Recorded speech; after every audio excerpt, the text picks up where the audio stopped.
हम सब अक्सर देश के भविष्य की बात करते हैं, बड़े बड़े विजन के बारे में सुनते हैं, पर कभी सोचा है कि एक विजन मतलब एक सोच असल में सड़क, पुल और रेलवे लाइन में बदलती कैसे है? चलिए आज इसी पूरी प्रक्रिया को आसान भाषा में समझते हैं। तो सबसे बड़ा सवाल यही है कि बजट में जो बड़े बड़े नंबर लिखे होते हैं वो जमीन पर कंक्रीट और स्टील में कैसे बदल जाते हैं। देखिए, ये सिर्फ कोई आंकड़ों का खेल नहीं है, इसके पीछे एक बहुत सोची समझी योजना होती है। आइए जरा इसमें और गहराई से उतरते हैं। जैसे हर बड़ी इमारत की एक नींव होती है ना, वैसे ही देश की तरक्की की भी एक नींव है, और इस नींव का एक ऑफिशियल नाम है विकसित भारत 2047। मतलब लक्ष्य साफ है, साल 2047 तक भारत को एक डेवलप्ड देश बनाना। अब ये जो विजन है, ये सिर्फ इकोनॉमिक नंबर्स के बारे में नहीं है, इसके पीछे एक गहरी सोच है। इसे कुछ कर्तव्यों मतलब ड्यूटीज के आसपास बनाया गया है। चलिए देखते हैं कि ये कर्तव्य आखिर हैं क्या। तो बेसिकली पूरी नेशनल स्ट्रैटेजी इन 3 पिलर्स पर टिकी है। पहला, इकोनॉमी को तेजी से दौड़ाना। दूसरा, अपने लोगों पर, उनकी स्किल्स पर फोकस करना, उनकी कैपेसिटी बढ़ाना। और तीसरा, ये पक्का करना कि तरक्की का फायदा हर एक इंसान तक पहुंचे। अच्छा, विजन तो ठीक है, पर इसे जमीन पर उतारने के लिए पैसा कहाँ से आता है? यहीं पर एक बहुत जरूरी इकोनॉमिक टर्म सामने आता है, जो इस पूरे विकास का असली इंजन है। जी हाँ, इस पूरे विजन की गाड़ी को जो चीज खींचती है उसे कहते हैं कैपिटल एक्सपेंडिचर, या आसान भाषा में कहें तो कैपेक्स। ये इस बजट का शायद सबसे सबसे जरूरी नंबर है, खासकर जब हम कंस्ट्रक्शन और इंफ्रास्ट्रक्चर की बात कर रहे हों। और वो नंबर है 12.2 लाख करोड़ रुपए। आप अंदाजा लगाइए ये कितनी बड़ी रकम है। ये वो पैसा है जो सरकार देश में लॉन्ग टर्म एसेट्स यानी लंबे समय तक टिकने वाली संपत्ति बनाने पर खर्च करने जा रही है। तो ये कैपेक्स आखिर है क्या भला?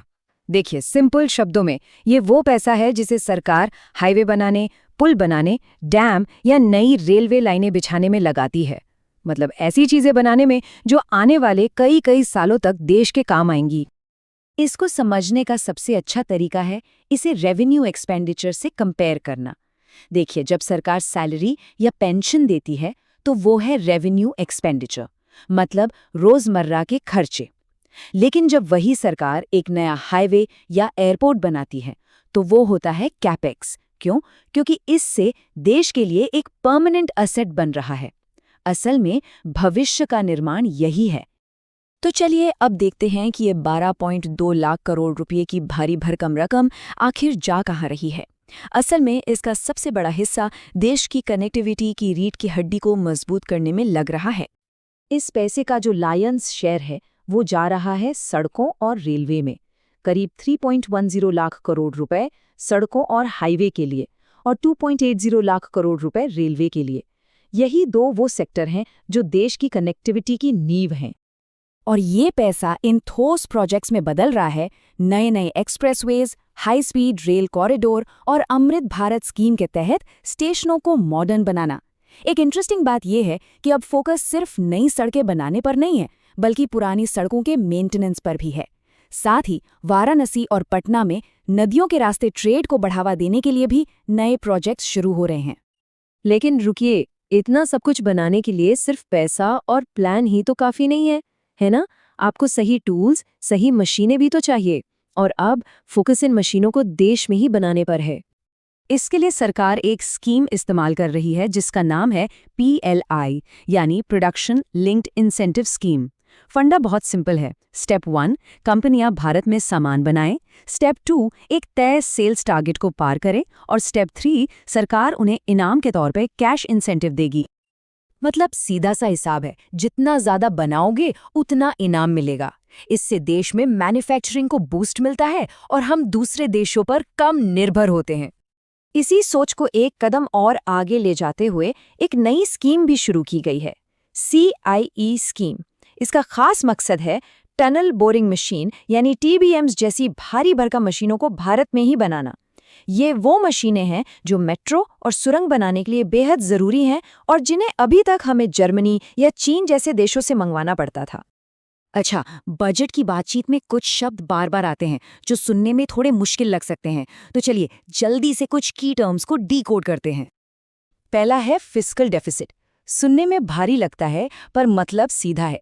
सरकार का खर्चा उसकी कमाई से ज्यादा है, और सरकार का टारगेट इस गैप को कम करके 2026-27 तक 4.3% पर लाना है। इसको ऐसे समझिए, मान लीजिए किसी प्रोजेक्ट का बजट 100 रुपए है, लेकिन आपकी जेब में है सिर्फ 95.7 रुपए। तो ये जो 4.3 रुपीस कम पड़ रहे हैं, जिन्हें आपको उधार लेना पड़ेगा, बस वही फिस्कल डेफिसिट है। सिंपल। अगला शब्द है टैक्स हॉलिडे। जैसा नाम से ही पता चल रहा है, टैक्स से छुट्टी। सरकार नई इंडस्ट्रीज जैसे कि डेटा सेंटर्स को अट्रैक्ट करने के लिए ये ऑफर देती है कि भई आप आइए, बिजनेस शुरू कीजिए, और कुछ सालों तक आपको मुनाफे पर कोई टैक्स नहीं देना होगा। तो अगर इस पूरी चर्चा को फटाफट समराइज करें तो की टेकअवेज क्या हैं? कुल कैपेक्स है 12.2 लाख करोड़ रुपए। इसमें से सड़क मंत्रालय को मिले 3.10 लाख करोड़।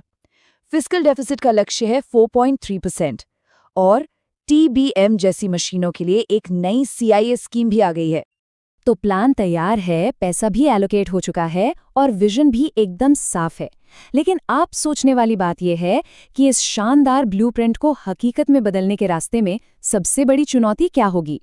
क्या वो समय पर एग्जीक्यूशन होगा, क्वालिटी कंट्रोल होगा, या कुछ और? इस पर विचार जरूर कीजिएगा।